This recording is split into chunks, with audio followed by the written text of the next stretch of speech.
میری شادی میری خالہ کے گھر ہوئی۔ انہیں میں بہت پسند تھی، اس لیے انہوں نے میری امی سے میرا رشتہ مانگا اور میری امی نے ہاں کر دی۔ میری شادی ہوئی اور شادی کے 1 ماہ بعد ہی سب کچھ بدل گیا، میرا شوہر بھی اور میرے سسرال والے بھی۔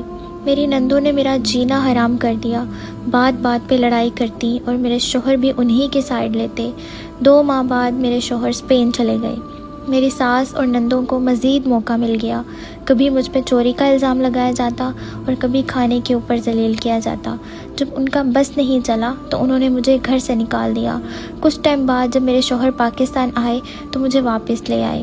میری ساس نے کوئی کسر نہیں چھوڑی میری خوشیاں برباد کرنے کی، لیکن میں نے پھر بھی صبر کیا۔ کچھ ہی دنوں میں اللہ نے مجھے اولاد کی خوشی دی اور مجھے لگا کہ شاید اب میری زندگی میں سکون آ جائے گا، لیکن ایسا کچھ نہیں تھا۔ میری ساس میرے مزید خلاف ہو گئیں اور مجھ پہ مزید ظلم کرنے لگیں۔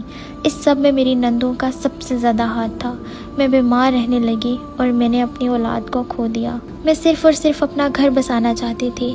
میں نے بہت صبر کیا کیونکہ مجھے اندازہ ہو گیا تھا کہ میری ساس نہیں چاہتی کہ مجھے اولاد ہو۔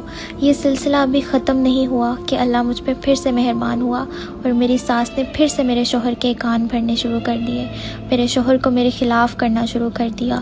وہ بس ہر وقت یہی کہتی کہ اسے گھر سے نکال دو۔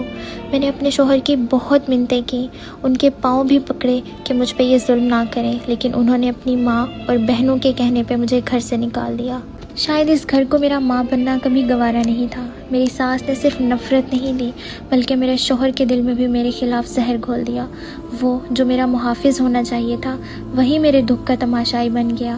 میرا رب گواہ ہے، ہر اس درد کا جو لفظوں میں نہیں سانسوں میں چھپا ہے، وہ انصاف ضرور کرے گا کسی نہ کسی دن، کسی نہ کسی صورت میں۔ تو جی یہ کہانی ہے ایک ایسی لڑکی کی جو اپنوں کے ہاتھوں ہی برباد ہوئی، جنہوں نے اس کی زندگی کی خوشیاں چھیننے کی کوشش کی، لیکن جب تک اللہ نہ چاہے کوئی کسی کا کچھ نہیں بگاڑ سکتا۔